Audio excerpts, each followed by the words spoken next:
Hello. I just realized I've still got a reading thing on from the last time we had sprints. How are you this Sunday evening? How has your week been? What have you been reading? What's going on? I feel like my brain has been half turned off all day, which is kind of weird.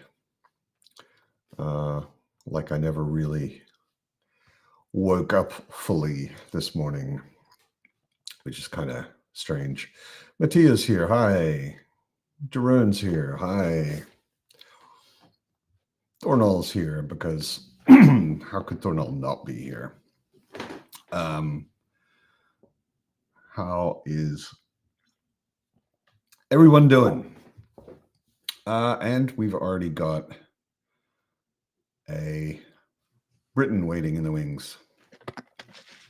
I'm doing pretty good, actually. Yeah. In response to your question. Cool. Glad to hear it.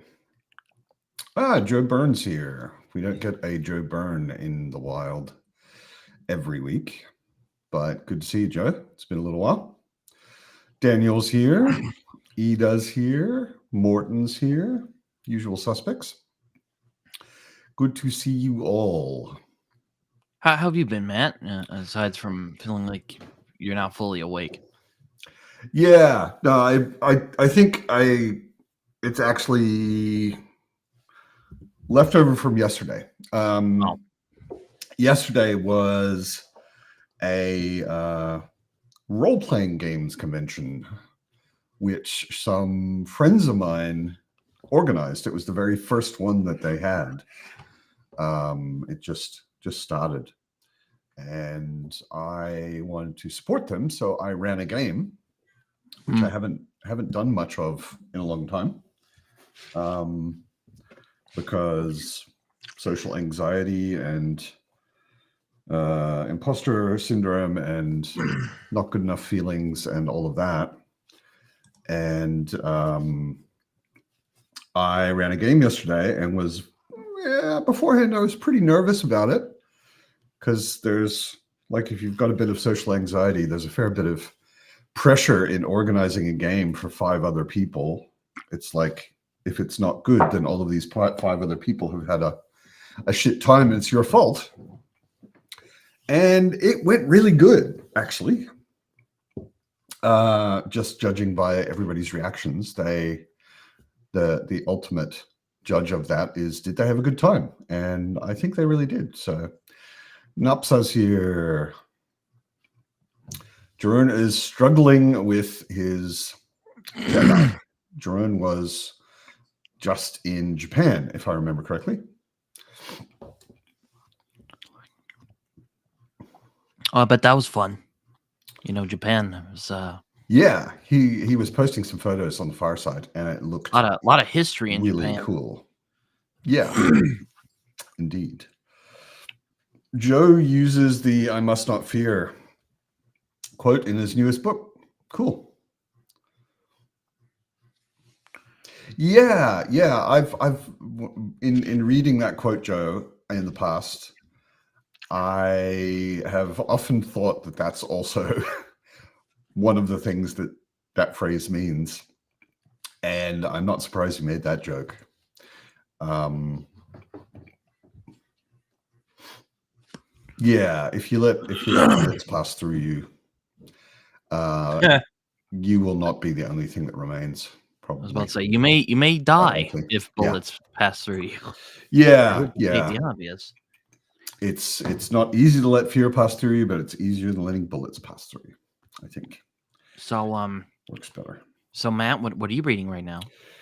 I'm back to Tad. Old Tad. I need to read him. Tad the Chad. The third of 4 books. People insist sometimes on saying it's actually a 3-book trilogy, and it's so not, because if you've got a third book and a fourth book this big, then it's 4 books.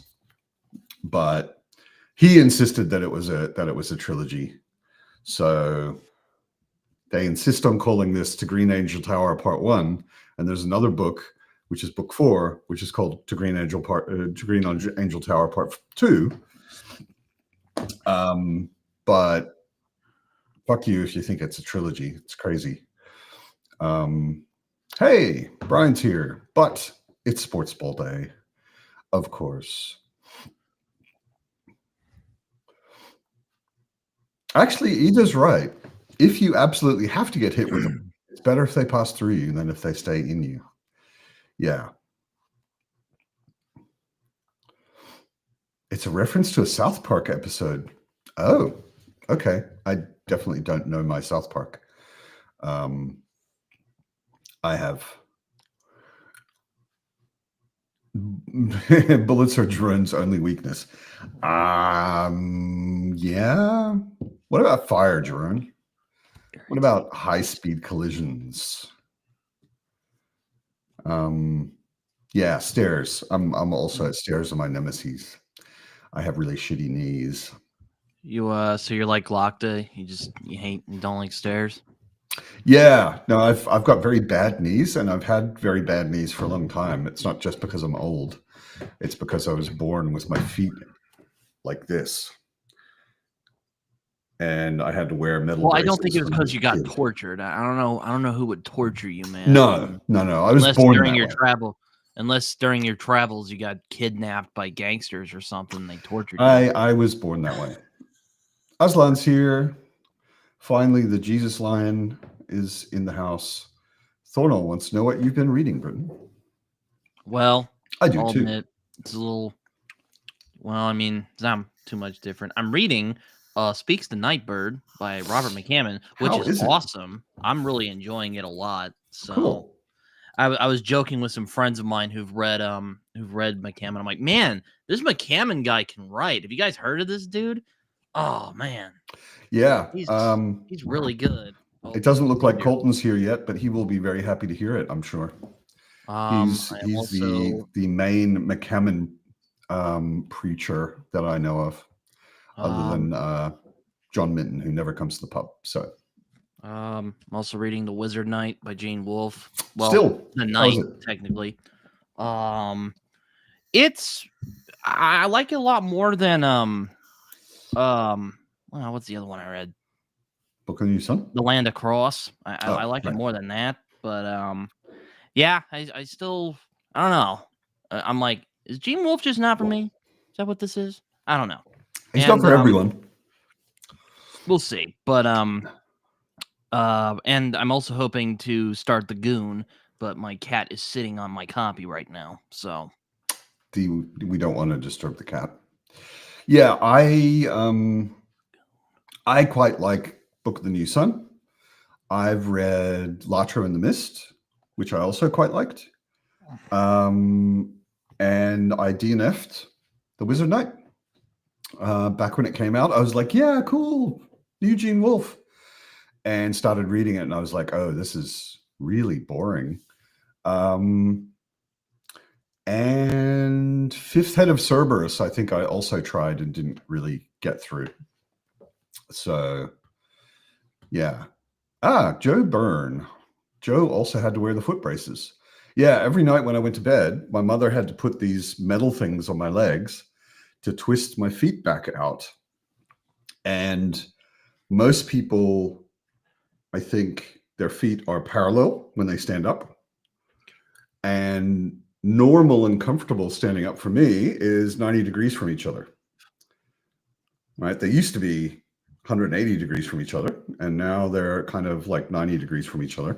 And if you walk on that for a number of decades, you get bad knees and bad hips and all that sort of stuff. How are your feet now, Joe? Did they actually get them straight? Because mine didn't quite get there. Jerome only liked Book of the New Sun.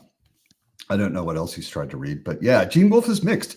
I have a lot of short story collections or anthologies, and I was going through one of those, and I hit a Gene Wolfe story, and it was the worst short story in the whole book. But you like Book of the New Sun for... I love Book of the New Sun. I've read it 4 times now. But maybe I'll just try that and see if I like it. And well, I mean, I like The Wizard Knight. It's fun. I'm enjoying it. I like a lot of the illustrations in the book, and I like the weird vibe he's going for. But like, I don't know.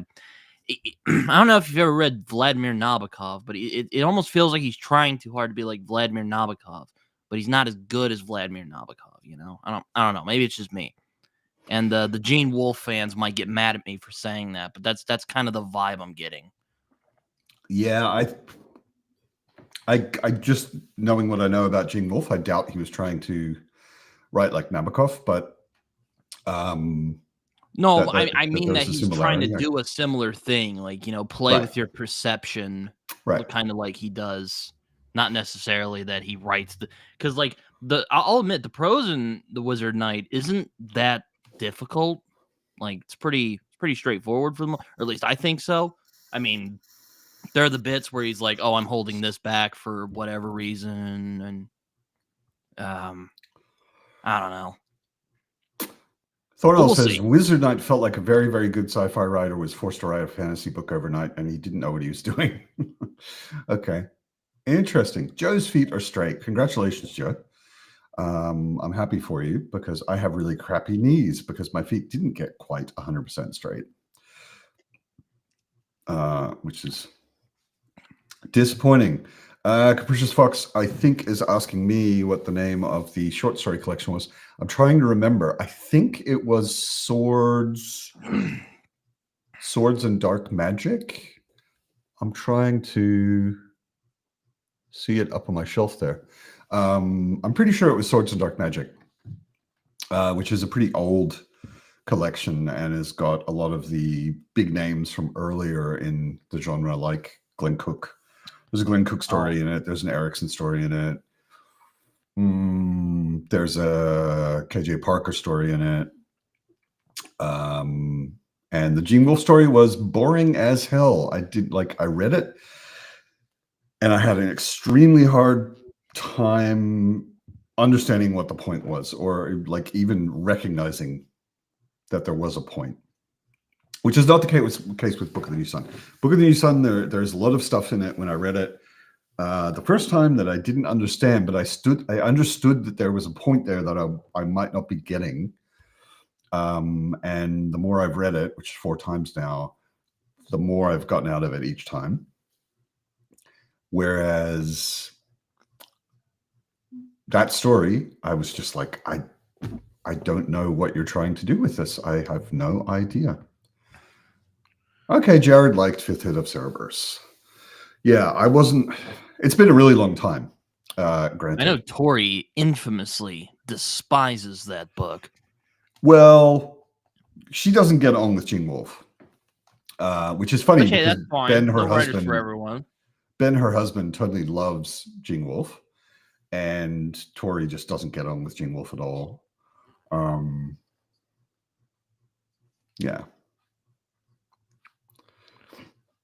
Oh, I can show my Goon copy now. It's on. And finally, oh yeah, your camera's flipped. Yeah, it's flipped. Sorry, guys. Yeah. I don't know why it's like that. No drama. You can flip it if you want. If you open the settings, you can go to video, and down the bottom there's a thing that says mirror camera. Just there you go. Now it says Oklahoma behind you. Yeah. So Okay, there you go. Exactly. I Oh my will God, say, you're I reading think. Speaks the Nightbird. I didn't realize. Oh, yeah, no. Um, I also just like that period. That's why I started with Speaks to Nightbird. So there you go. Maybe I'll do Boy's Life or Swan Song at some point. I do want to. Boys The Life. story. Boys Life. I I know can you read strongly Boy's recommend. Life. Yeah, I can strongly recommend Boys Life. I really enjoyed it. Um, and Swan Song, I'd like to read, if only to compare it to The Stand, which I Yeah, read same. last I'm year curious or how. year before. I hope the climax isn't as not good as the stands was, at least in my opinion, and I think a lot of people would agree with me on that. Yeah, yeah. I wasn't crazy about the end of The Stand. I am famous. No, actually, I'm surely not famous, but I am someone who thinks that the end of The Dark Tower was perfect, and a lot of people think it was horrible. But The Stand could have been better. Yeah, Yeah, it's almost like it was a full circle. exactly. Yeah, I No, mean, it was. It was. How many times in The Dark Tower did someone say "cause a wheel"? You know, probably as it's much as like, they say they wrote on in Blood Meridian, yeah, which is a lot. exactly. Though Dark Tower, 7 books, so Um, Indeed. Dark Tower is one of those series, kind of like A Song of Ice and Fire. I want to reread because I binged it in like Do that. 2017 when I was having my big like Stephen King. I was just freaking reading as many of his books as I could, and I read all the Dark Tower books. I thought you didn't And read books that other people like. He's only one of the most popular authors in the entire world. I like King. Yeah, What can I say? yeah, me too. I haven't read that much, but what I've read, I liked. He's like he's a popular writer, so a lot of people don't like him, but I do. I think it's one of those things me and Raph have clashed on in the past because he's like, Yeah, I no, mean, I think one of the interesting things about King, and I think it says something just interesting about writing in general. He's not an excellent writer. no, He's it's not kind of like, as funny. far as the craft of writing, he's not anything special at all. But he's an amazing storyteller. Mm-hmm. Mm-hmm. You know, like he knows how to tell a really good story and get you invested in characters and create tension and all that sort of stuff. But he doesn't do anything particularly exciting or amazingly skilled with the writing itself, the prose. Well, unless Or it's the first Dark Tower book, which is him when he was younger and kind of trying to, he was pretentious. Yeah. yeah, a little bit. Yeah. I want to say that, but it's it's kind of fun. It's funny you bring that up because I was actually talking with a friend of mine the other day. He was asked me, he's like, "Hey, have you ever read a book and you're just like, why the hell am I even trying this writing thing?" And I'm like, I've read like McCarthy and Nabokov and yeah, I have. But then I'll read Stephen King and I'll be like, you know what? Maybe I can do this. Because like, and that's not to say I think he's like a bad writer or anything. It's just like, his prose, you just said, it's nothing to go home about. It's very workmanlike. You know, He's good it's at drawing emotion out of you. Like he's good at like yeah, but that's the stringing words storytelling together part. to draw emotion out. But it's not like, Yeah. where I read like I never Lolita and stop. I just have to put the book down in all of the language, I never stop when I'm reading King and reread a sentence just because the sentence was so beautifully constructed. You know, like I do that with some authors where I'm like, oh my God, that whole paragraph, I just have to reread it because the wording, the way the prose was put together is so gorgeous. Yeah, And you I don't mean, do that with King. I have to put like writers in like 3 categories mainly. Like I have like there's the storyteller writers, there's the poet writers, and then there's the like weird authors who do both. Now you can nitpick that. I said this to my friend yesterday. I'm like, you can nitpick that and say, oh, but I think it's the best way it's a solid enough template, I think. Yeah, I mean, I think maybe I would add one category to that, which is prose stylists. There are some people that do a very particular or multiple different prose styles so well, and you wouldn't call them poetic. Like Glenn Cook is one of these. Glenn Cook does a prose style in Black Company that is so appropriate to the story, and it's not at all poetic. It's actually extremely short and chopped off, and like his sentences are very, very short. And you can see that he's doing it really consciously because at some point in the series, the narrator of the series changes. And because it's a mercenary company and they have an analyst, the guy who's keeping the story of the Black Company, and they get a different one at some point. And suddenly the prose style is totally different. So you know that he is doing the prose style very intentionally. It's not just Glenn Cook writes that way or something. He's really doing it as a choice, and he does it amazingly well. But it's totally not poetic, you know. Yeah, I still need to read Glenn Cook. I'll admit I'm a little wary of like 70s and like 60s fantasy writers because like I don't know if nothing against them. I haven't read them, so I mean I'm not I'm not trying to like dismiss them, but they're still kind of there was a lot of them pulling from that more like pulpy fantasy, and there's some stuff in that old like pulpy fantasy that I'll just say hasn't aged very well, so I'm kind of nervous that that's gonna detract from the experience. That's not Glenn Cook. I hope not, but definitely not. I do want to read it at some point. I know Raph is very very fond of. Yeah, Evie has become extremely big fan of. Joseph's quite fond of him.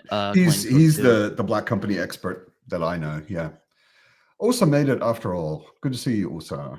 Like even like pulp writers Joe Byrne is making bad jokes as usual. Yeah. That would explain the weird reactions you've gotten. Yeah. Well, okay, maybe I'll try Cook then if he doesn't feel old. I mean, I've heard him be. I read because Tor are putting out these like Tor essentials. As a matter of fact, the Wizard Knight copy that I own is a Tor essential, but I digress. I wouldn't agree that the Wizard Knight's essential. I read Steven Erickson's introduction for the one for the Black Company. I thought it was pretty interesting. He actually compared it to like Vietnam War writing. It is. I guess he's fascinated by that period. He's a fan of the guy who wrote the book that inspired Full Metal Jacket. I think it's called The Short Timers. Yeah, Glenn Cook is a Vietnam vet. He is. Okay, that makes sense. Actually a Vietnam vet. And it feels a lot like I had never really read any like war fiction, like normal stories about our real world wars. And I read The Things They Carried with Tori, actually. Hoping to read that in... It's really good. It's November, really good. Actually, it's for Veterans very Day. Very emotional and very visceral. But yeah, I read that and it reminded me of Glenn Cook, which should probably be the other way around. But yeah, I had read Glenn Cook first. So yeah, and he definitely does not feel old. It reminds me a lot, and this is maybe a downside for some people, but it reminds me a lot of Hemingway's prose. I mean, I like Old Man in the Sea a lot, so yeah, Hemingway. I read some of his other books. I always have the feeling that Hemingway wrote a sentence that was twice as long, and then he chopped out every single word that he didn't think was absolutely 100% necessary, and it went down to a much smaller sentence. And it's what the Black Company kind of feels like as well. And then every now and then, like when he gets into descriptive bits, it'll get a little flowerier, or at least longer sentences. Not flowery, that's not the right way to describe it, but the sentences get a little bit longer and whatever. But yeah, there are numerous 4 or 5 word sentences in there, which is not typical of most fantasy I've read. It's really good. I can only recommend it. That's interesting.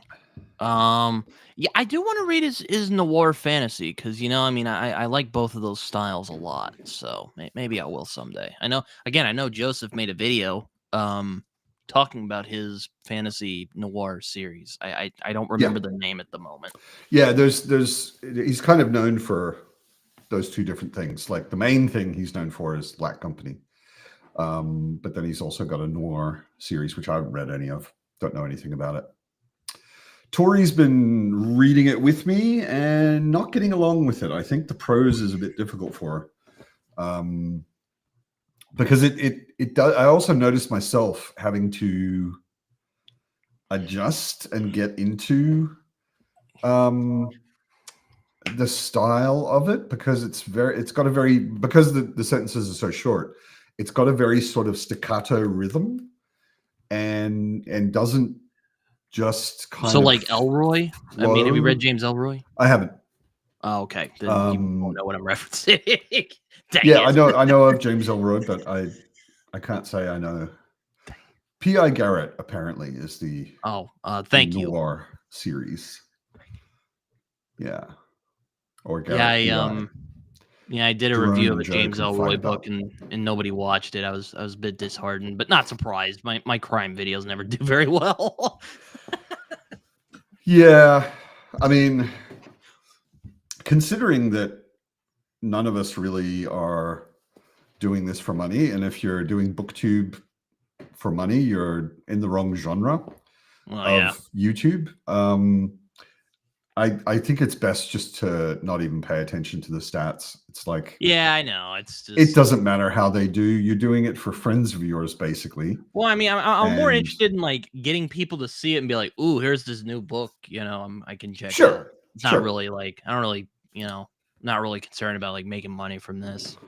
I was just saying to a friend of mine yesterday at the role-playing convention that the biggest reward for me doing what we're doing is when someone says, I decided to read Malazan Book of the Fallen. And then I'm like, okay, my work here is done. That's all I wanted.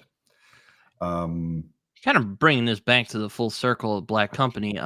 Wasn't Erickson influenced by Black Company? Well, actually, I know the answer because he did the introduction too. And he has said numerous times in interviews that he's read Glenn Cook and liked it a lot.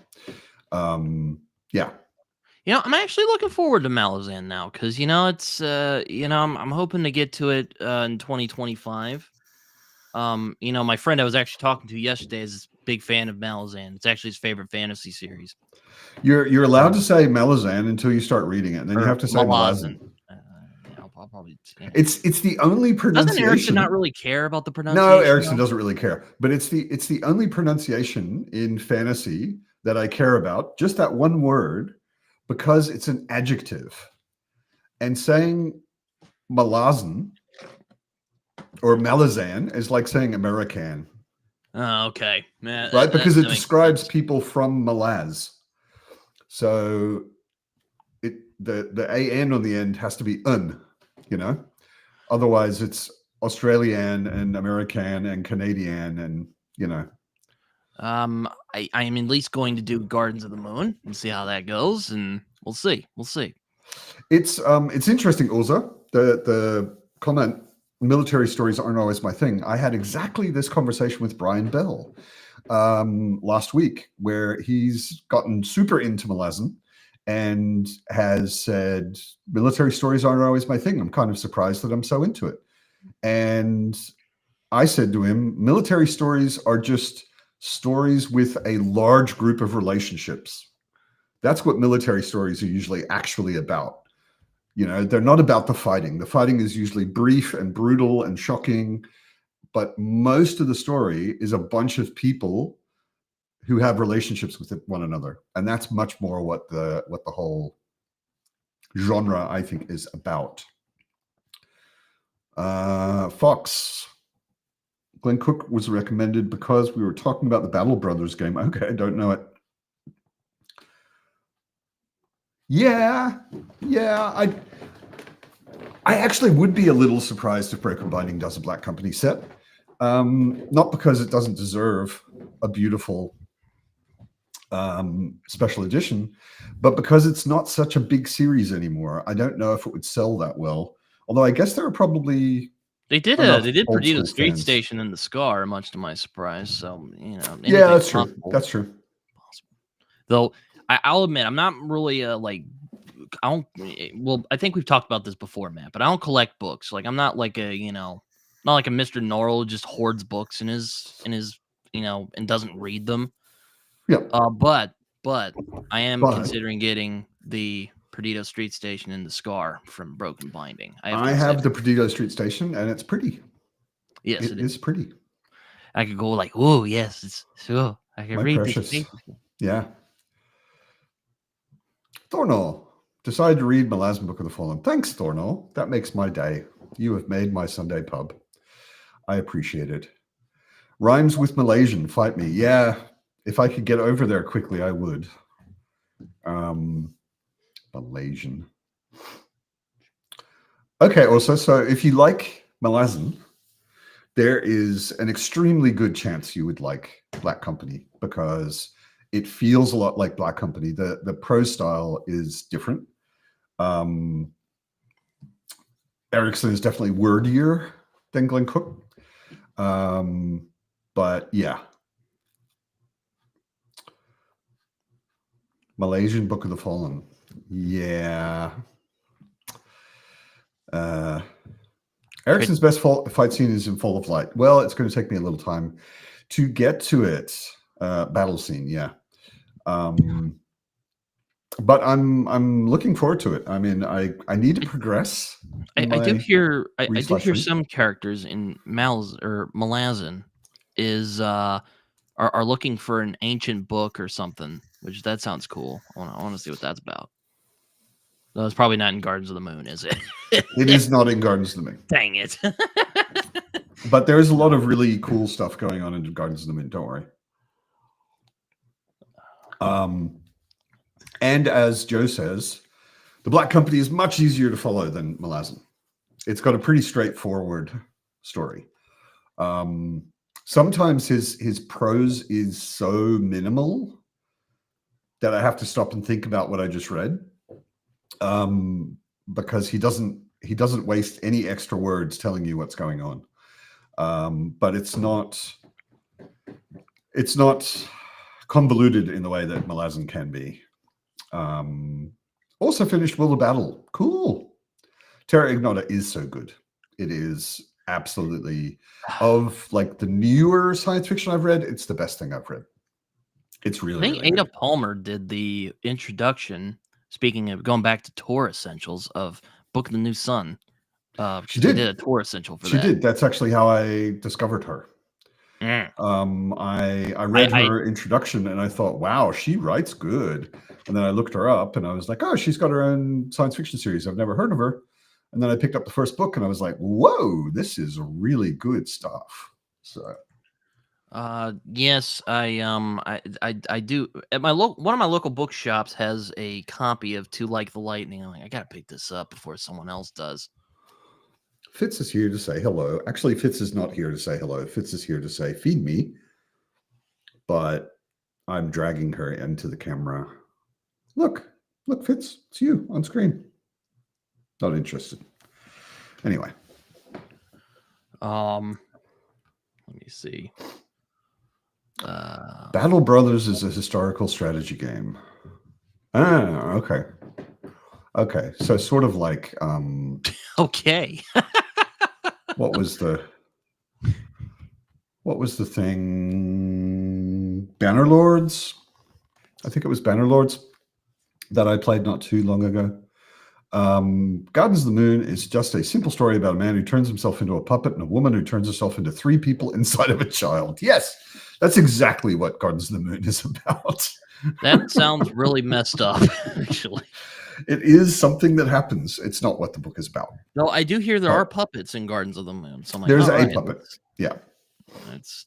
There is a man who turns. Well, actually, he didn't turn himself into a puppet, but someone else did it for him as a favor. But yeah. The Black Company has a were-jaguar, and Malazan has a guy who is 12 jaguars at the same time. Yes, exactly. So they're almost the same book. They're almost the same book.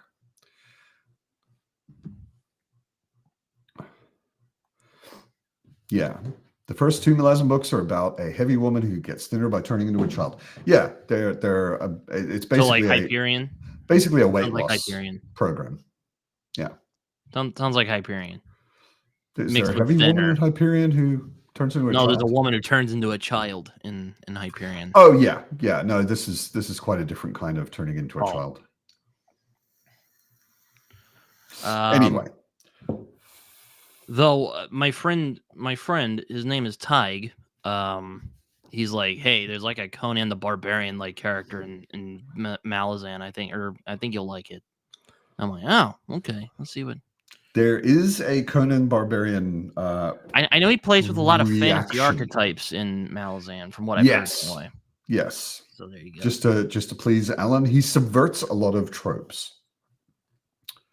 Yes, As you do, as you yeah. do. Thornall, don't make me kick you.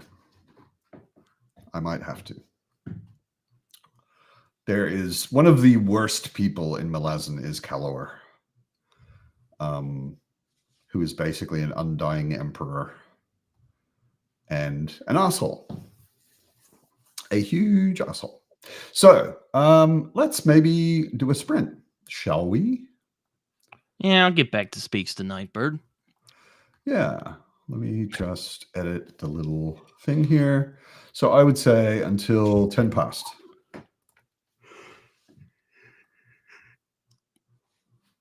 Like that. Don't forget to mute yourself, and everybody enjoy your reading.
Hello.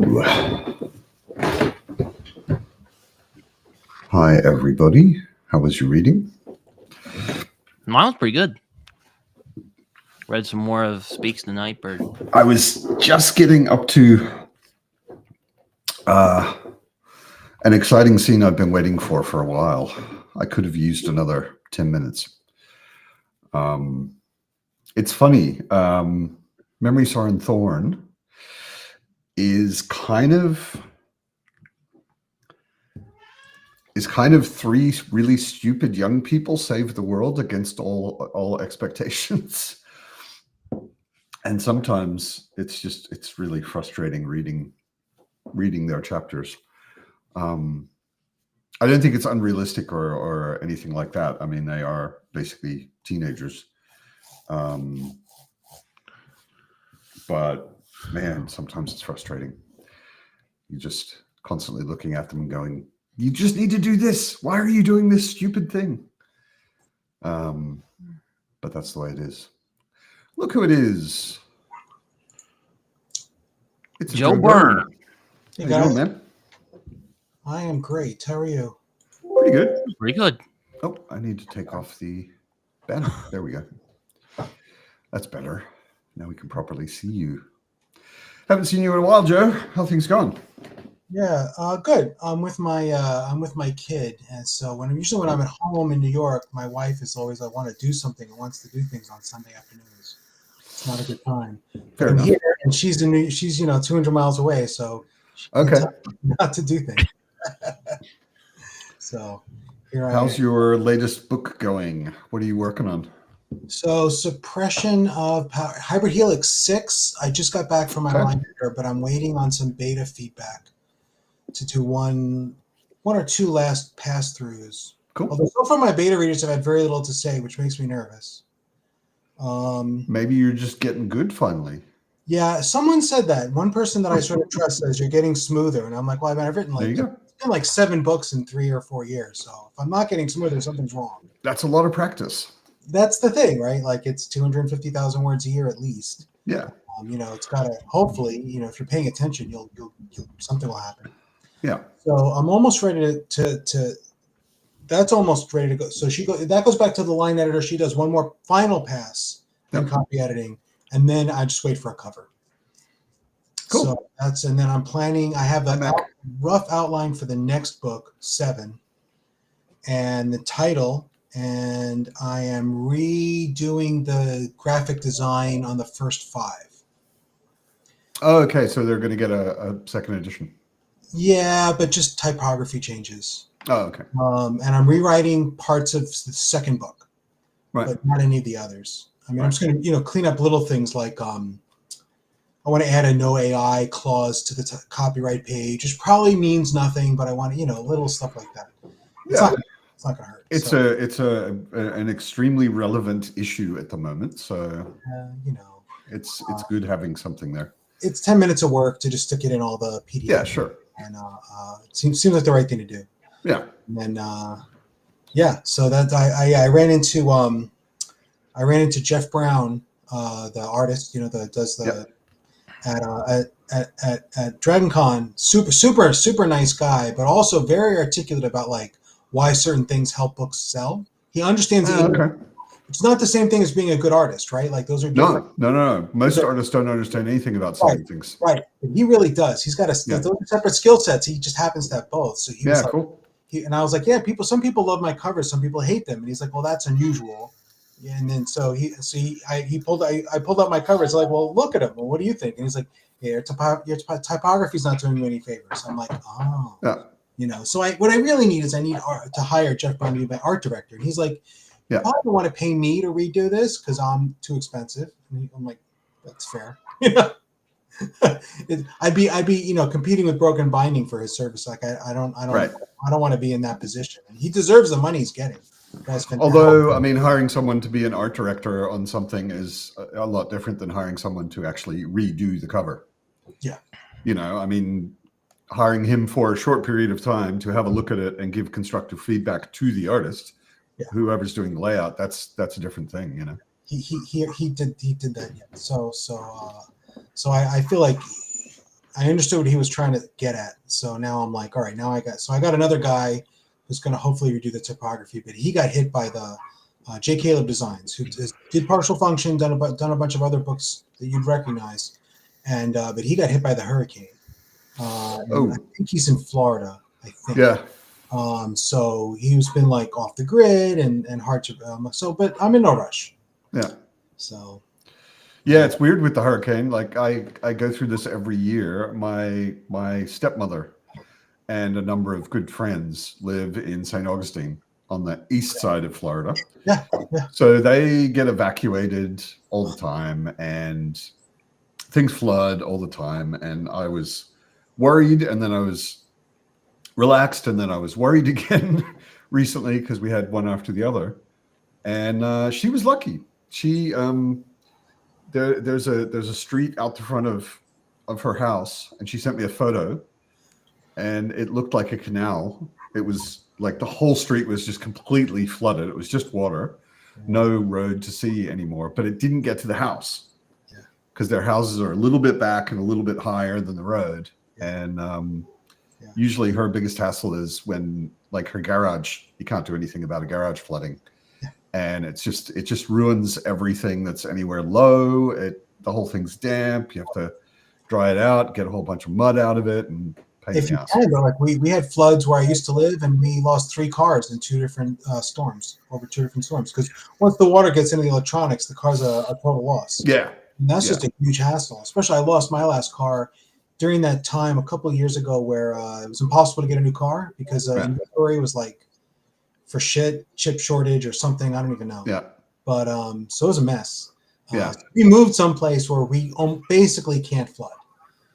We're like, yeah. I mean, luckily her house is actually set up. Yeah, that really it doesn't look like stilts, but it's on stilts basically. Yep. And the house itself has never flooded, but the whole garden and the garage, you can't do anything about a garage really. Well, yeah. So that floods almost once a year. We lived in a place that didn't used to flood, so that the architecture wasn't designed for flooding. Yeah. Everyone had a basement. Many people had finished basements, right? And now it's flooding often enough that everyone's sort of rethinking the architecture. Yeah. You can't. So we didn't use the basement for the last 3 years. We just didn't keep anything down there unless we knew we could lose it. Yeah. Rolls of paper, and even that we put stuff up on shelves. So yeah. 5 feet off the ground. It's like, well, it's a risk, but nothing valuable. But we lost photos. My wife, especially, my wife's house, she lost photos. Things you can't replace. That sucks. That's definitely the stuff that sucks. And so we were ready to move. Now we're moved. So we moved the house, and it really can't flood. We were like on a 50-foot drop off our back. If the Hudson River rises 60 feet, there's an apocalypse. Yeah. Like that, we're all doomed, right? It's like, okay, I'll take the loss if that happens. That was one of my one of my most surprising experiences when I was new in Hamburg, because Hamburg's on a river. Yeah. And I worked in a place which is actually on the longest road or the longest street in Europe. It's called Elbchaussee. Why is that going now? It's just this really long street, and it goes down to the river, and it's not that high above the river, and it's where pretty much all of the fanciest houses in Hamburg are on Elbchaussee. Okay. And I worked in what used to be a carriage house behind a mansion. So we had nothing to do with the mansion. Rich people lived in the mansion. You drive past the mansion out to the back, and there was a carriage house, and that was our office. And one night or one afternoon, I heard a loud boom, and I was like, "What the hell is that?" And the guys were like, "Oh, that's just the flood cannon." It's like, "Oh, okay. What's up with the flood cannon?" And they were like, "Well, when the weather gets bad, it booms once, and when the water starts rising, it booms twice, and when it booms 3 times, there's flooding." So it just warns the entire city, okay, the river's flooding.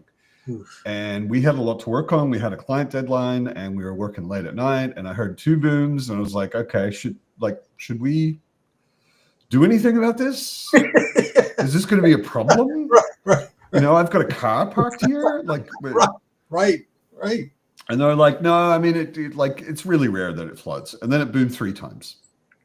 And I was like, okay, so what does that mean? And that mean my boss said, that means we're staying here for the night. I was like, what do you mean we're staying here for the night? There is a wall at the front of all of these houses that goes all the way along it's like a continuous wall, but it's in front of the houses. Right. But it goes along that low part of Elbchaussee. And all of the houses, I'd never noticed this, but all of the houses have these heavy metal gates with rubber seals. And by law, when the cannon goes 3 times, they have to shut them. So it creates a continuous barrier to the water. And I went out. It was the weirdest thing. I walked out past the mansion out, and I saw, okay, this gate is closed. And I looked over the gate, and the water was like here. Oof. And normally the river starts 30, 40 meters that way, but the river came all the way across right up to this wall. And I went back in. I was like, what do we do? And they're like, well, if you need to go, then you just jump over the walls in between all the houses in that direction and then go up the hill and get the train. Okay. I did that. I got to the end of the flood wall, and I looked over and I was like, there's still pretty high water over this side. I can see where it ends because it's going uphill here. So I walked in like waist deep freezing water up the hill and froze my lower half off. Oh, that's not fun. All the way home. But yeah. That's not fun. Good morning, Kale. Kale is in Melbourne. So it's early where he is. Oh, yeah. Was he like an Australian or He is. Oh, he is. Oh. We did a podcast with friends. I had friends in Japan, Australia, and Great Britain. And getting a time where we could all be awake and sort of reasonable was not fun. I was just talking this afternoon actually with Nerdy Kathy, who's another booktuber, and she's in Australia. She's on the Fireside Discord, and she was like, I'd really like to join the pub, but it's like 5 a.m. my time. And I was like, yeah, I keep thinking about moving it an hour or 2 later, which would kind of maybe suit more of the world a bit better. But then I'd be up until midnight, and I'm like, I don't really like that idea that much either, So I can live with it. Some strange guy named JCM Burns says Malazan is the ultimate kitchen sink epic fantasy. It totally is. But it works. I mean, it totally works. You can read that comment as if people often say things like that as if it's a criticism, like, oh, it just throws everything. He doesn't just throw everything in there at random. But it's almost like he lines up all the tropes and all the archetypes and just knocks them down. Yeah. And he's doing something interesting with every single trope in fantasy. But just you go through the books and it's not repetitive. He doesn't have multiple Conan figures. He's got one. He's got Karsar, yeah. Got Karsar, right? He's got the Elric, the Elric analogs that he just knocks them down. The Stormbringer analog knocks it down. Yeah. Does a twist and makes it really interesting. But I almost feel like it contains all of epic fantasy. Yeah. Books of Malazan. I'm almost, those people post on like Twitter, like, oh, if you were on a desert island, you could only have one book. Which book would you bring along for the rest of your life? And I'm like, just, Malazan Book of the Fallen. Yeah. It is just one book. It is just one big book, right? Yeah. But it contains so much. Oh man, do I even want to know how long that would be? That would be obscenely long. None of them are more than 1,000. They're all like 700 pages, right? At most. It's only slightly more than 3 million words. No, I mean, like if they put it in a big omnibus, Amber style. You wouldn't be able to turn the pages. I mean, you'd have to make it this wide as well so that you could actually turn the pages. Do you think it would be like Jonathan Strange in like Jerusalem, or you think it would be bigger? It'd be like 5 Jonathan Stranges. They sell it though as one digital file. Yeah, so there is an Kindle, I'm a big person on the Kindle where like I'll look at the percentage done. Like, oh, like I want to get 10% done and then also go to sleep or something. That's how I tend to read. But reading Malazan like that is so hard because you'll be reading for an hour and that number won't change by a single point Because you're 3%. I haven't read for a while. Oh, I'm still at 3%. Still at 3%. I thought I'd read like 150 pages. I'm still And you at did. 3%. You did. It's Yeah. just not. It's just not enough. Well, Yeah. exaggerating slightly, but yeah, it's. Yeah, I'm noticing also with Glenn Cook, Black Company, I'm reread. I read I think the first 5 ages ago, and I think I read them too fast, sort of back to back, and I got kind of burned out on because it is quite bleak, especially as it goes on, it gets bleaker, and I put it down. So I'm rereading it now. I just read the first one a couple of weeks ago, and I'm definitely noticing also one of the things that Erickson and Cook have in common is long chapters. Cook seems to have a thing like every chapter in the Black Company, or at least in the first book, is a contained event. Yeah. Right. So he will start a thing that's happening, and the chapter will not end until that thing is wrapped up. Yeah, I also think the first book was shorts, wasn't it? It's pretty short, yeah. No, I think the chapters were released separately as short stories. I might be wrong, but they reads that way. I think 3 of the chapters were individual short stories. Yeah. They had to end, right? They had to wrap up. So but the later books don't have the exact same structure. It's really the first book where you really see that. Yeah. It's also bleak because I feel like he's doing this military thing where it's like it's like all the military campaigns in Black Company are like 2 steps forward, 1 or 2 steps back.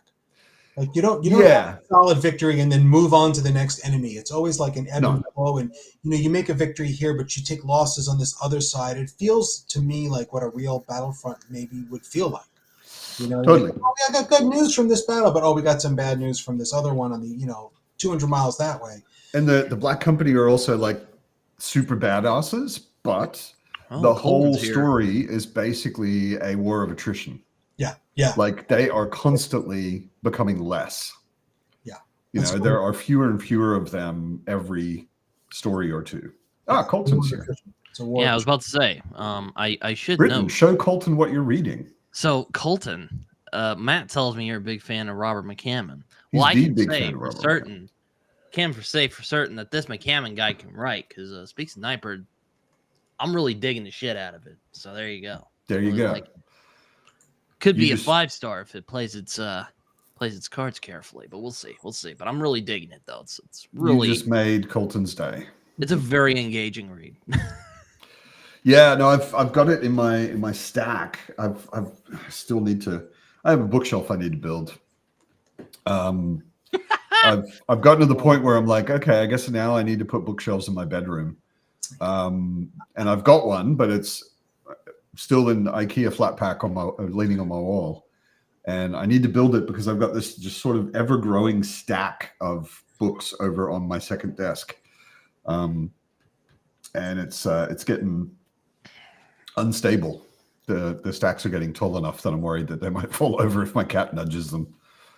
At home, I have the wall of shelves now, but there's nothing on. Well, there's trash on them, but I don't have any books yet.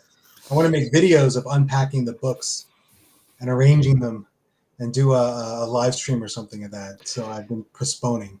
I've actually been. I was thinking about that because Andrew's Wizardly Reads did one of those not too long ago, and I joined. And I was like, okay, I'd like to do that too, but my problem is the books I need to reorganize are in 2 completely different rooms, like at opposite ends of my flat. So I have to take books that are in the living room, put them in the bedroom, and then other books that are in the office and put them in the living room and whatever. I need to get like one of those camera rigs that just floats in front of you, like a belt that with an arm that I can just walk around while I'm doing it. Steal a body cam from a cop. Or that.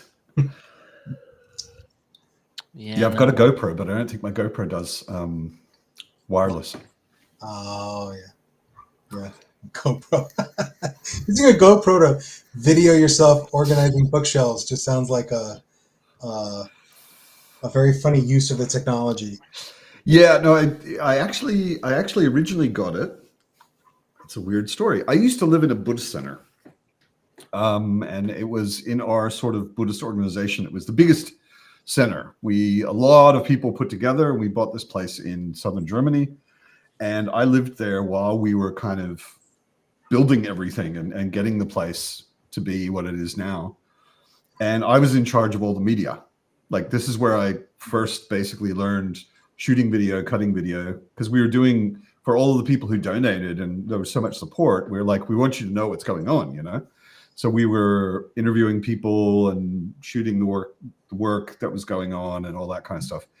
And then I had an idea. I was like, wouldn't it be cool to have like a time-lapse video over 6 months while we build this building? Oh, neat. And I bought a little solar panel and a GoPro and a housing for it. And I climbed up a really tall post, like a power post, and clamped it up there. And we just left it shooting one time every 10 minutes, I think. Wow. For 6 months. I mean, I'd go up every month and pull the card and get all the pictures and put it back. But basically, we have these time-lapse videos of a building just like appearing. You know, it's really cool. Yeah.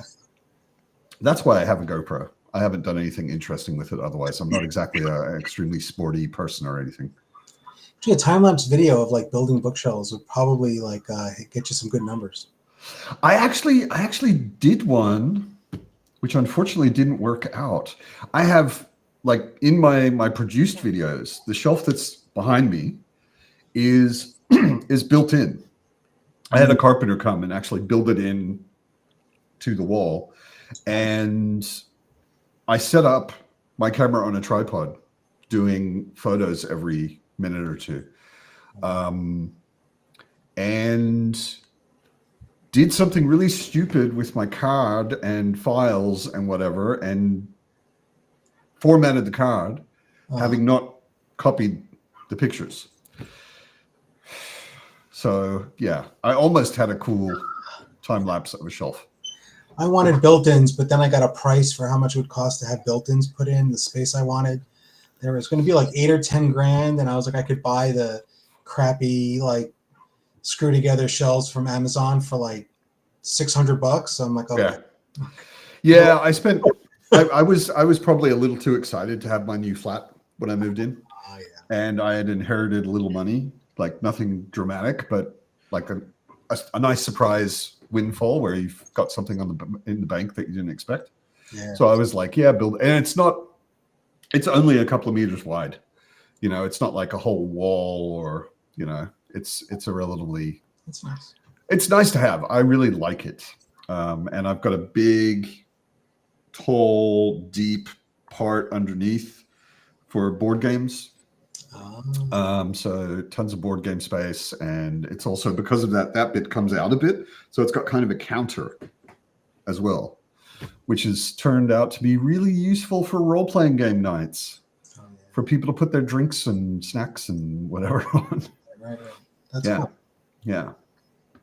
That's cool. Daniel's in desperate need of reorganizing. I also books, need to get but another also finding more bookshelf shelf. because, well, if you can notice, I have gotten a little creative with putting my books together. Piling them on your reading couch. Yeah, my reading couch. Yeah, my book couch. I saw the video. You did the video with your mom shot, right? Yeah, my mother shot it. Yeah. I love how Daniel says this, and we all as readers generally say this. Finding more bookshelf space, like it's just going to be a shelf that you didn't realize was there. You know, you're going to wander around your flat and like, oh, look, bookshelf space. I just found it. Like it's going to magically appear for you. I like those bookshelves that are like turn doors into like secret doors. Like it's just a bookshelf, and you can say, oh, it opens up and there's a door. And I want to do that all over my house, except I don't live alone. I have get nixed. I have a surprisingly wealthy friend, or more acquaintance, I'd say. We're not that close, but a lady I know in Australia, whose husband was a genius and ran, I don't know, 3 different extremely innovative companies and then died. So she has a lot of money, and she has a house. She was nice enough when I got married. She said, because my German wife and I were going to go to Australia for a visit. And she was like, well, you have to come by for a honeymoon visit. And when we did, she showed us our room. And I was like, wow, yeah, really nice room. And it had one entire wall was gorgeous wooden bookshelves. And she was like, if you want to use it, you're welcome to use the secret room as well. I was like, what are you talking about? You have a secret room? And she went over to the bookshelf and moved a book.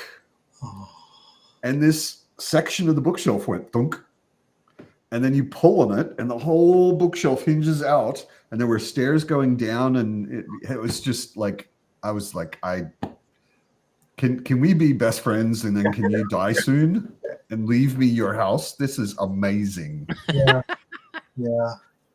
Yeah. That's fantastic. A stunning house. Yeah. Partner and also his partner and her are currently disagreeing on how many bookshelves fit in our home. Yeah. I had a concept when I moved in of what my whole bookshelf situation would look like, and I've done all of that already, and I need more space. So I'm going to end up with at least 2 bookshelves in my bedroom. Yeah. Where I can put the books I'm not as excited about, my workbooks and stuff. Yeah. Oh, I'm very happy for you, Daniel. He found a portal in Narnia and they had some bookshelves in there. Yeah.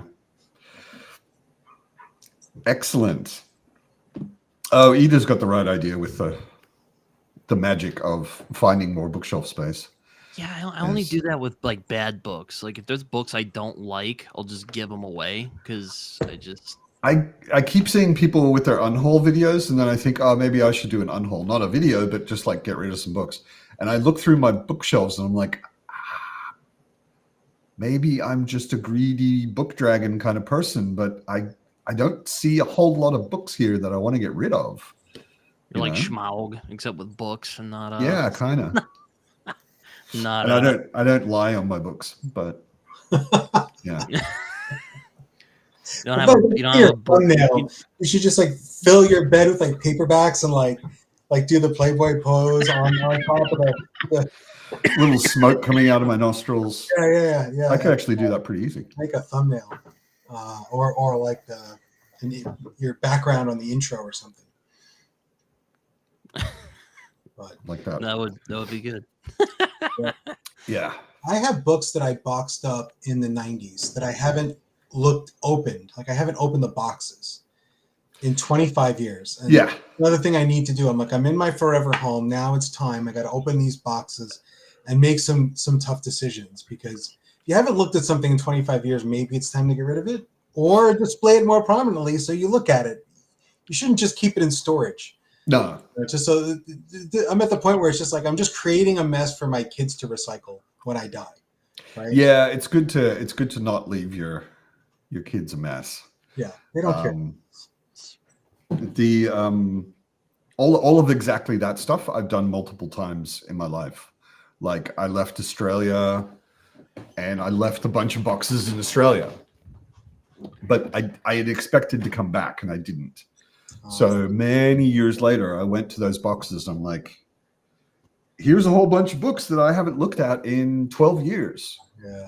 And I was pretty brutal. I was like, if I haven't looked at them in 12 years, there's only maybe 5 or 10 books in there that I consciously missed having.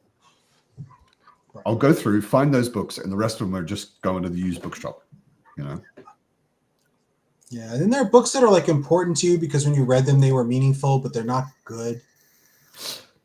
Yeah. So it's like, well, what am I keeping them for? I don't really want to reread Lensman because I can't. Like, it was so meaningful to me when I was 11, but so important when I was 11. Yeah. I can't read it again. I just can't. Like it was. There's too much. There's too much that takes me out of the story. Now. Because it's almost 100 years old. Those books are written like in the 30s. I've read Lensman, so I know exactly what you mean. Yeah. They were cool at the time I read them, and I will never have an urge to reread them. Oh yeah. I mean, it's great to bring up when someone thinks that like Taoists invented progression fantasy in like the 2000s. And like, no, But E. Smith did Progression Fantasy like 90 years ago. Yeah. But yeah, that's true. I never really thought of that. I'm not really that interested in those genres today. Lit RPG and progression fantasy and all that sort of stuff. I don't like the RPG, but progression. I do like a little progression fantasy. I like Cradle. Like, it wasn't really. I haven't good. read Cradle. I enjoyed it. It's Cradle is like Cradle's like it hits all the main beats of what you get in a progression fantasy in a really solid way. So it's like a really good like example. It's like but it's not original to him. He didn't invent any of it. It all came from Chinese comics, right? Which people sometimes I think that, and Will White admits this, right? He is like he knows where he's stealing from, but he does a good job of stealing, and his main characters aren't his. So I don't know. I and they're popcorn reads. Yeah, deliberately, but sure. They're not books that I'm looking to buy the special editions and put them on my shelf. I did. Yeah, of course. I did sign up for the Broken Binding Malaysian. The Malaysian Broken Binding special editions. Yeah. I did write Mayonnaise Book of the Fallen, but I think I misspelled mayonnaise, so it wasn't as funny. Did. No one can spell mayonnaise. It's okay. No. It's impossible. No one knows how many are actually in mayonnaise. It's a weird thing. I used to like mayonnaise when I was younger, and now I just don't anymore. I just don't like how it looks. It's just like it is not an appetizing appearance. It's really oily. It's just Mayonnaise is magical because mayonnaise turns meat into salad. Yeah. And there are very few things that can do that. And mayonnaise is also like most of the mayonnaise in the world is just not good. You really need to look around and find a good mayonnaise. And unfortunately, I live in a country where they like things strangely sweet. Like the first time I went to the movies in Germany, we ordered, of course, popcorn. And I spat out the first mouthful in the cinema because it was fucking sweet. And I said to my girlfriend, I was like, your German girlfriend, and I was like, what's wrong with this popcorn? And she's like, what do you mean? And she's like, it's always sweet. I was like, no, it fucking isn't. It should not be sweet. No. Popcorn should be salty and maybe buttery, but not sweet. And the buttery is optional, but it's good. Yeah. Not sweet. But definitely not sweet. And back then, like this was in the late 90s, back then you couldn't get salty popcorn in Germany. They only had sweet popcorn. If you bought popcorn in a cinema, it was sweet. And eventually they were like, actually, the salty popcorn's not a bad thing. So now you have to specify. Oof. Maybe oily was the wrong word. I meant like it's real thick, It's like it's real thick. It is real thick. It doesn't look appetizing to me. It's not there to be looked at. It's there to be spread on a sandwich or whatever. Colton, I like mayonnaise. Don't let me in with these mayonnaise haters. I'm a big fan. I didn't say I hate mayonnaise. I said that most of the mayonnaise in the world is not nearly as good as it could be. Oh, not as good as it could be, I'll buy. And I've found, I forget what it was. There was one in Australia. There was one brand in Australia that was just like 1,000% better than any other mayonnaise you could get in Australia.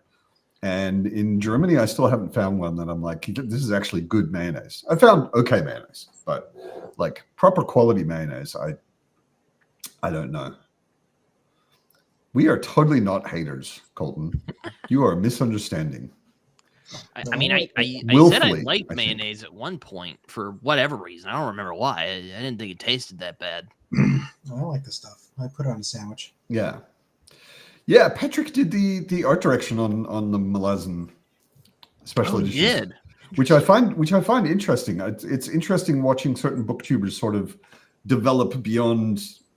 I have a little channel where I talk about books, and actually getting involved in doing stuff like that, and I assume getting paid for it, which is pretty cool. I don't know if he has any background in like design or anything like that. I don't know where that comes from, other than just like loving fantasy art. But it's cool development. I like it, and they certainly look good. Damn, I'm so looking forward to them. I just got I'm on the fantasy sub at Broken Binding, and I just got the first Memory, Sorrow, and Thorn Dragonbone chair, and that so far is the best looking anything I've gotten from them. It's my guy, Jeff Brown. Yeah, Dude, yeah, it's really hot. Those are It's really phenomenal. hot. I don't like those books. I'm not a fan of Ted Williams, but man, those books are gorgeous. I'm reading it right now. I am considering Green reading Angel Tower. Ted Williams because apparently he It's inspired George R. R. Martin. So yeah, like, oh, that could well, be he fun. inspired everybody who wrote fantasy after him, basically. Like very few people who write fantasy since then have not read Memory, Sorrow, and Thorn. He was like 80s, right? He was like around the time of like the guy's name I forgot. That's not helpful at all. Who wrote about the leper dude? Yeah, Stephen Donaldson. Thank you. Late 80s, early 90s. This Green Angel Tower was first published in 93. So about the same time as Stephen Erickson was starting the Lazen, about the same time as Stephen Donaldson had put out the Chronicles of Thomas Covenant, the Unbeliever, the most unwieldy named series ever. Those are rough books. Yeah, I really liked them. I read them when I was a teenager, and I really liked them. And I want to reread them, partially just to see if that was teenager-ish,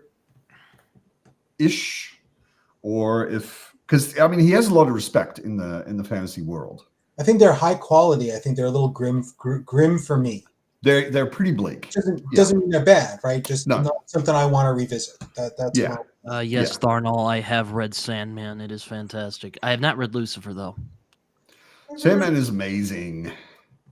I still need to get. I've got one of the leather-bound Sandman volumes, and I want to get the other two, just to have the whole thing. Matt, did you read? Were you a fan of Nexus?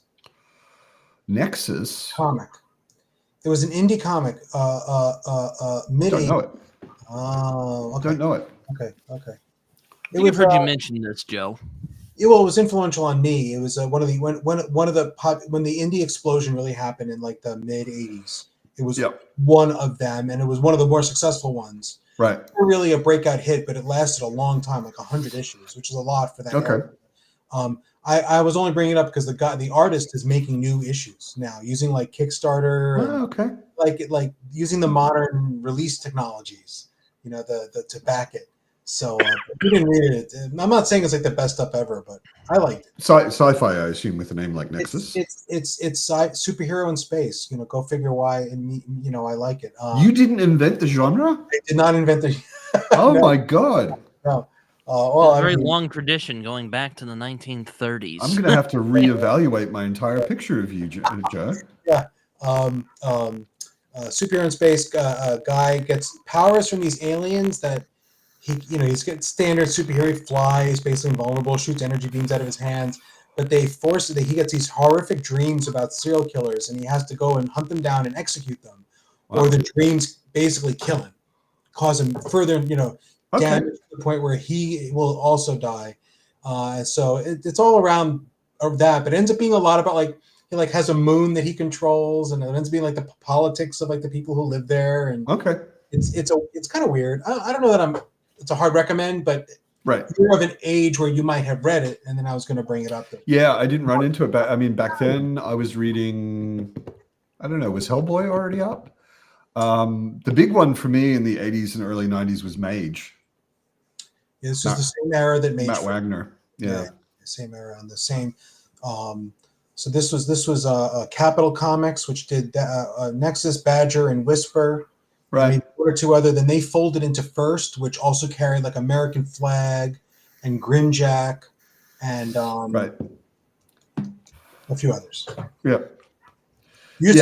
Mage was huge for me because I was of an age to be developing a personality. Yeah. And I opened Mage, and the hero of Mage looks exactly like I looked at the age that I read it. Yeah. Like beard and longish black hair, and like built similarly to how I was built. And I was like, this is weird. And then it turns out he's a reincarnation of King Arthur that I'm really into. I've been into Arthur forever. It has a baseball bat instead of a sword. And it's such a good series. I love Mage. I didn't read them when they came out. I think I got like the collections at some point. Yeah. A few years later, like a few years. Yeah.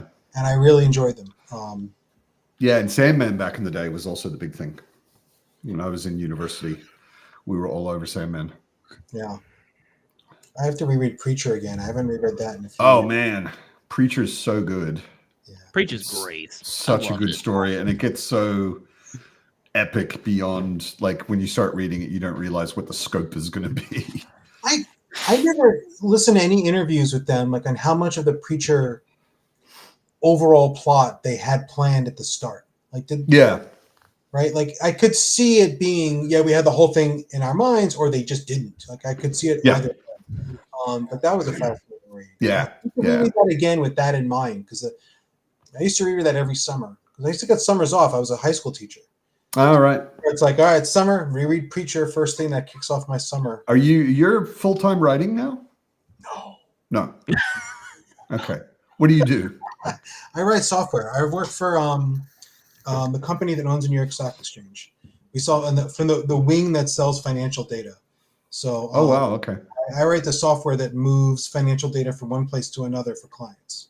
I Okay. don't know what any of it means, but they say we want this populated here at this Sure. fast, and I database loading, file production, that kind of stuff. Okay. It's exactly the opposite of writing full time. It's I see part of why Colton is reading Hellboy on the Discord. So I hope you're enjoying Hellboy, though.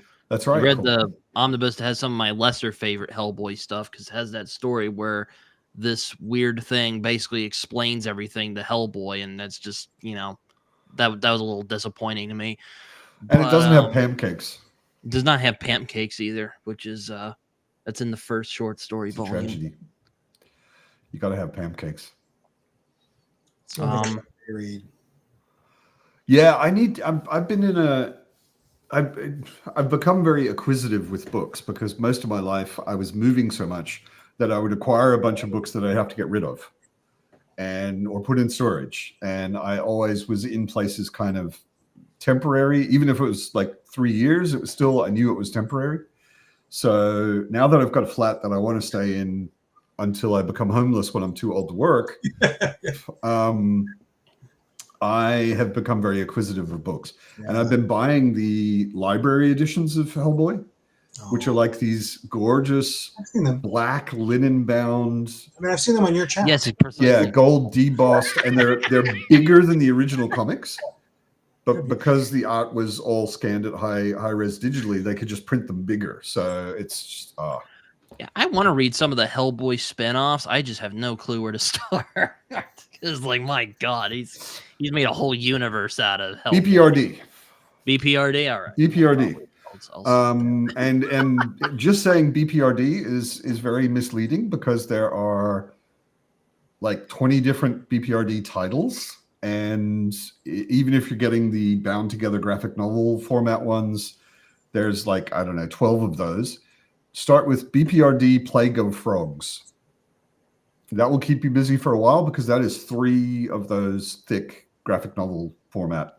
Tharnall is also saying start with Yeah. BPRD. All right, Yeah, I guess exactly. I'll Start with do- BPRD. Yeah. Specifically Plague of Frogs, because that comes chronologically first. I did consider picking up Abe Sapien because I like Jason Sean Alexander's artwork, but I don't know. He's in, the character is in BPRD anyway, so I got these just for the shelves. Master of Kung Fu. Have not read those. I can't be objective about these because I love them so much when I was young. It's like, it's basically they wanted these guys to write. These guys wanted to write like a James Bond type story, like a spy story. Right. But Bruce Lee was super popular, so they rolled in this character who was basically like, he was drawn to look like Bruce Lee. He was Fu Manchu's son. Okay. Raised to be an assassin, but then turned against him. So it was really about these, British spies going up against Fu Manchu, which sounds terribly racist now, but at the time it was what it was. Yeah. And then they threw in this, kick-ass martial arts because they wanted to tie into this is early 70s. This is when the movies were exploding. Yeah. And I mean, Bruce Lee was a fucking legend. Yeah. It was awesome. But the ripoff is like, the level of the artwork, if you look at, they're really ripping off. They didn't even try to hide it. No, they're drawing Bruce Lee. Yeah, they are. Like I can't see it happening today. It's like, but I loved it so much. Bruce Lee ruined Sunday television for me. Like in Washington, D.C., where I grew up when I was young, there were the smaller channels that had like Sundays. They always had these sort of kung fu movie marathons. Yep. They'd show like 3 or 4 different kung fu movies. Mhm. So I'd seen a lot of really schlocky kung fu movies, like Man with the Golden Arm, and those kinds of things. Mhm.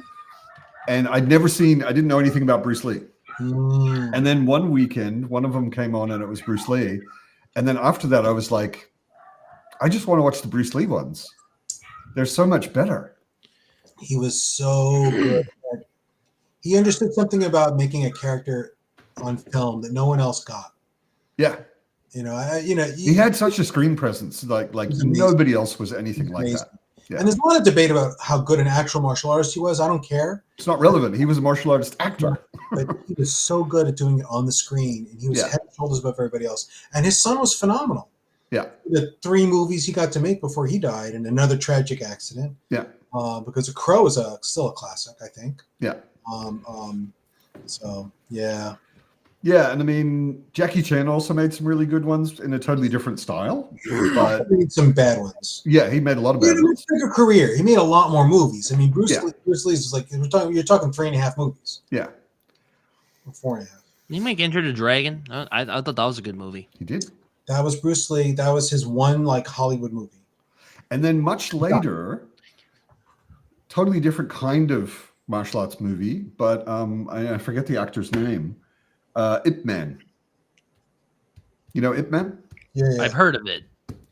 There's a few of them. I think the guy's name's like Donnie something, Donnie Yen, maybe. Donnie Yen. Yeah. He's really good. He's super good. I mean, he's a totally different kind of character than Bruce Lee. Yeah. He always plays the I totally can, but I don't want to kick your ass characters. Yeah. Whereas Bruce Lee is like, bring it on, motherfuckers, I'm going to kick your asses. Yeah. But then Bruce Lee always gets killed in the end, except for Enter the Dragon. But in other movies, he generally, it doesn't end. It's a very Chinese thing. It's not an American structure, right? Where tragedy, the violence against Baby Teeth, the Donnie Cates book. Sorry, I didn't mean to interrupt you. I'm asking Carnal. Oops. I have not seen Ip Man, but I've seen a couple of like scenes from Ip Man where he there's one where he like gets kicked and then he like falls on his hands and he just like jumps back up. I'm probably misremembering it a little bit, but it was freaking crazy. I was like, that is insane. And the real life Ip Man was Bruce Lee's teacher. Yeah, exactly. It's a true story. Yeah. Based on a real character, at least. There was a martial arts master. I think a few of the Bruce Lee movies were also based on like fictionalized retellings of actual people. I think the Chinese Connection was based on a loose retelling of an actual guy's story. I don't remember all the details. But those are great movies. Yeah. I don't know if I can recommend all of the Ip Man movies, but I've seen the first one and the second one, and I liked both of them. I mean, he's usually pretty good. There are definitely numerous really, really awesome martial arts fight scenes. Yeah. There are some really, really, I mean, more like what I would call acrobatics, like Hong Kong theater, circus tricks, basically. But I mean, some very, very cool martial arts scenes. You don't watch those movies for the story.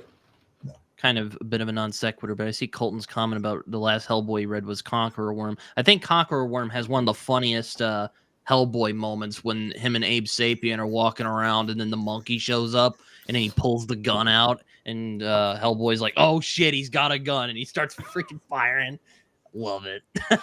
Yeah, you can always count on Mike Mignola to throw a monkey with a gun at you. Have you ever seen the Amazing Screw-On Head cartoon, Matt? I have the Amazing Screw-On Head special edition. No, I mean, have you seen the cartoon version with like Paul Giamatti? Oh my god, it is amazing. I haven't read the comic, but that animation is amazing. It's so good. I met Paul Giamatti.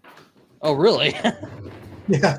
Ooh, that's a real nice cover right there. The fancy Amazing Screw-On Head edition. Also a bit bigger than the comics, so it goes nicely with the library editions.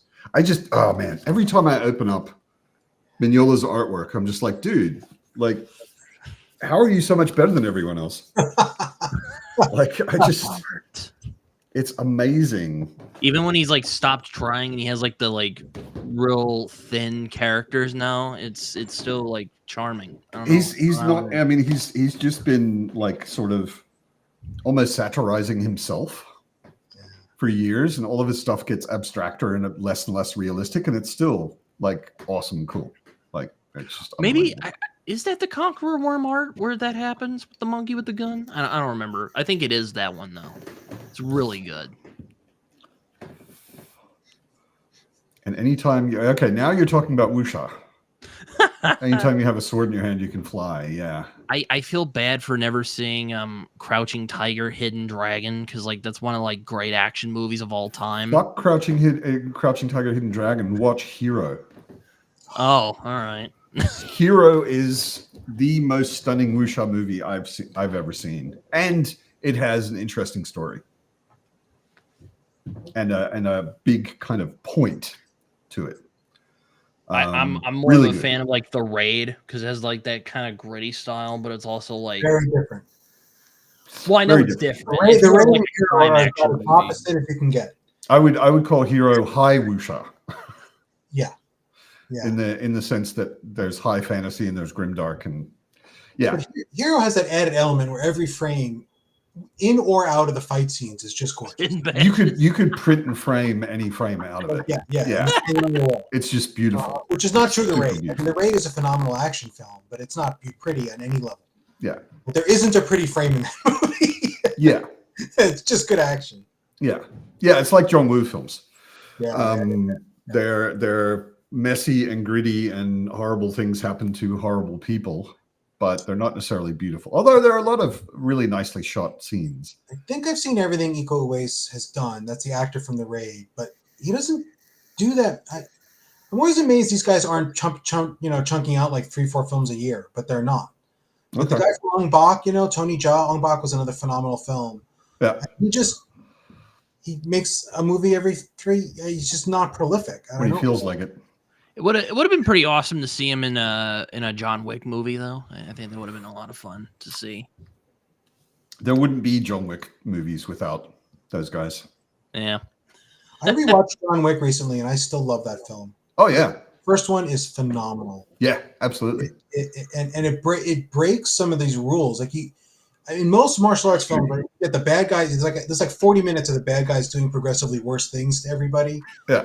So you get that catharsis at the end when they get defeated. Yeah. And like in John Wick, it just doesn't like they kill his dog, but it's like 2 minutes, and then after And that's that, enough. It's all the revenge. Like they don't Yeah. spend 40 minutes on we're going to torture an elephant for 40 minutes. That Yeah. we die. Like, It turns into kind of a chase movie because he's chasing Theon, and like. But you would think you need more reason to hate the bad guys, but you don't. It's enough. They shot us. He killed my dog is more than enough. No one's ever said it. I don't feel like they deserve the revenge. No one has said that, right? No. In the history of fans of John Wick. Right? I mean, it's kind of a cheap trick. Like if you kill a dog, everybody knows you're the worst of bad guys. Right. Like Yeah. it's easy. There's a bit early on in this, not in this book, but in the first book, in Dragonbone Chair, where the guy that you already know is going to be the big bad guy kicks a dog. And I was like, Tad, I mean, I know you were writing in the 80s, and maybe these tropes weren't as worn out already back then, but really, you're going with the kicking the dog thing? My fantasy novel has a significant presence of a dog, and my editor was like sending me notes like, whatever you do in the sequel, you can't let this dog die. Yeah, I'll have to watch Hero then. Whatever you do. Yeah, Hero is stunningly epic. It's so good. Yeah. Is it this one right here? No. No, it is not. Okay. Definitely not. I was about to say I don't think that's it, but it's more of a medieval China kind of thing. It's more of a typical wuxia. It's Jet Li. Jet Li, yeah. Oh. Okay. Oh, it's also a Hindi movie. That was the one he just held up. Oh, Definitely not that one. well, no. That one may also be awesome, but that was not the one I was talking about. I watch a lot of Hindi movies. It's probably not.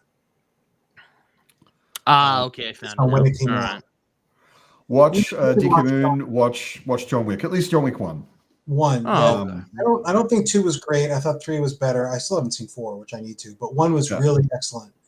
1 did some really interesting things that kind of sneak because it feels like a very standard action film, and then you realize it's really not, and you start counting Yeah. the ways it's not like a Yeah. normal. Oh, it's actually really doing a lot of interesting things, but they're not subtle. They're the opposite of subtle, but how they sneak up on you. Yeah. I love the world building in John Wick. I'm a big Super I'm weird. you know me, I'm a big like world building like lore nut. So It makes I no love sense, that. but it's really cool. Yeah. I love it. Yeah. Just the secret society of assassins. I'm like, oh my god, I want to know all Makes about no that. sense. Makes no sense. Ida, Fitz definitely knows she's pretty. Don't doubt that for a minute. Like, she's totally into posing for the camera. I don't even know if she really consciously understands cameras. Like, she's a cat. They're not very smart. But yeah, she's very aware that she's pretty good looking cat. It's so weird to me that almost every single person that has ever met Fitz, the first adjective out of their mouth is majestic.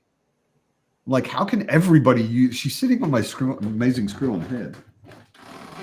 Come here. She's like longer and leaner than most American cats. She is like 2 or 3 times the size of most domestic cats. Yeah. But she's got different proportions too. Yeah. She looks somehow more regal than almost any American cat I've seen. Yeah, well, she is an American cat. She's a Maine Coon. They're not that popular here. Like, I don't have a lot of friends with Maine Coons. No, but I mean, they're from Maine. That's what I mean. Yeah. Once you said that, I realized. But I mean, I haven't seen many.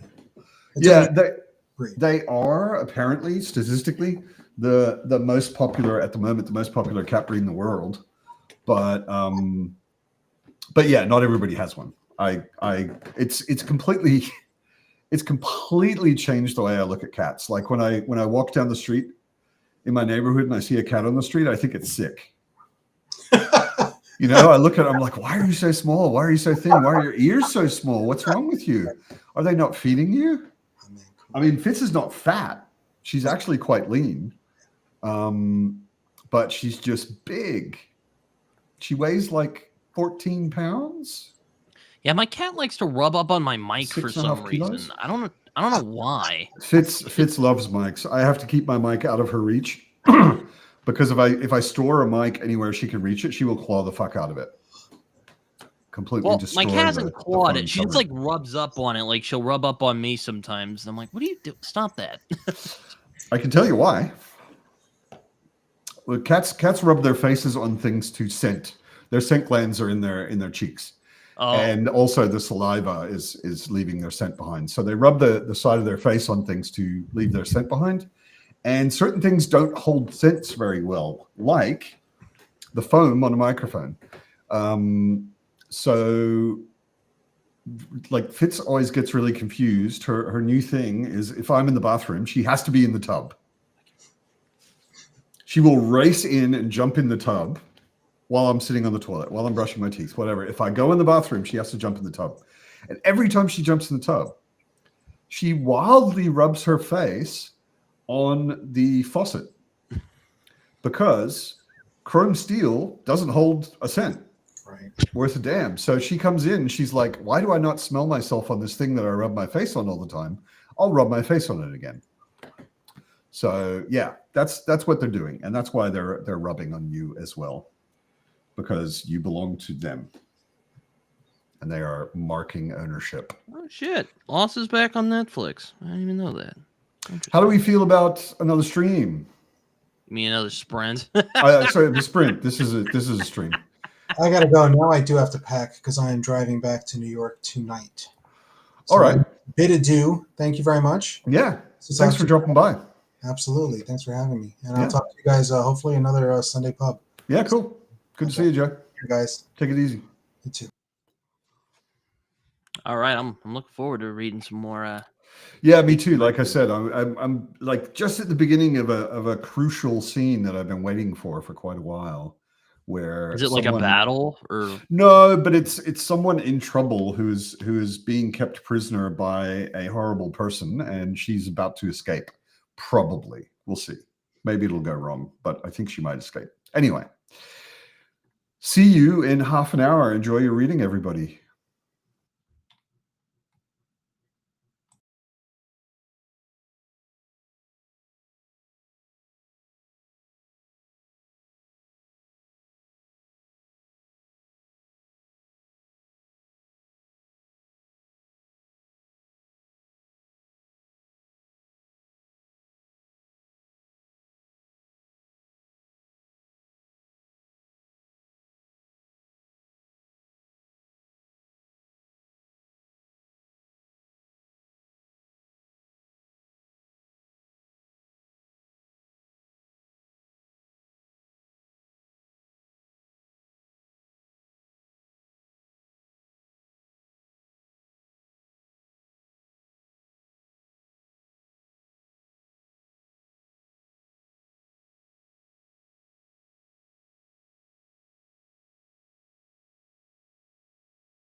Hello.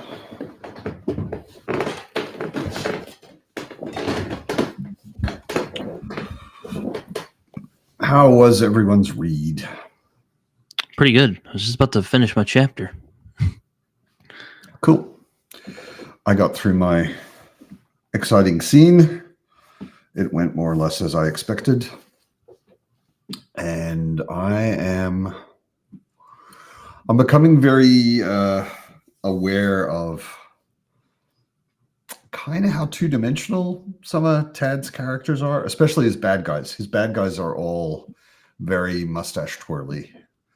They're all just evil because it's fun, and they don't have any sort of more complicated motivations or anything. It's like they all want to be king so that they can treat everyone in the world as slaves, kind of thing. And it's just like, eh. Ida just finished Trumps of Doom. Trumps of Doom is awesome. Trumps of Doom. It's one of the Amber books by Roger Zelazny. Oh.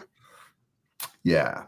One of the good ones or one of the lesser good ones? Because I've heard like there's They're 5 all books that are good. really good, and then They're there's all like the good. 5 that aren't as good. People who told you that are idiots. No, I mean the first 5 are, I think, better than the second 5. That's why I said less good. I didn't want to say Yeah. bad. I didn't want to anger you. Yeah, I mean the first 5 are focused on a guy named Corwin, and the second 5 are from the perspective of his son Merlin. And yeah, the Merlin books are maybe not as good. It's first person. All of them are first person, so they're very dependent upon the narrator. Narrator has an extremely large impact, obviously, on how the story feels and how the sort of prose style is or whatever. And I think Corwin is a more interesting character to follow around. And Merlin is a bit maybe harder to relate to or harder to get into or whatever. Yeah, Merlin and Ghost Wheel are really cool. I like the idea of Ghost Wheel. It's not really spoilers. It's just some of the world. One of the very cool things I like about Ember is there are cards called trumps, and a card that has a painting of a person on it, you can use it if you're capable. You can use it to connect with them. It's like a telephone, but it's also like a teleportation device, because I could pull a trump of you and we could talk, but you could take my hand and I could come through the trump to where you are. And you can also paint trumps of places. So you could have a picture of, I don't know, a building somewhere, and then you could concentrate on the trump and be there. And Ghost Wheel, Merlin is he sort of grows up on Earth and is a computer programmer, and he builds a trump computer, basically, kind of, called Ghost Wheel. Hi, Ron. I hope you had fun at the real pub. You've arrived just in time for us to leave, I think. It's late-ish here, almost 11. So I think I'm going to call it for this Sunday and go and relax and go to bed. And feed Fitz. I fed Fitz at the beginning of the sprint. Oh. That is one of the things that has to do with how I time sprints. Because I'm like, it's 10-ish. I should feed Fitz. So let's have a sprint and I'll go feed Fitz and then read. So yeah, Fitz is happy. Anyway, everybody, as always, absolute pleasure to see you all. And I appreciate that you came by to say hi, Ron. It's very kind of you. Thanks for joining me on Screen Britain. Just the two of us this week. Always. And thanks to everybody in the chat. I hope you all have an awesome week and read awesome things. And I will see you all next week.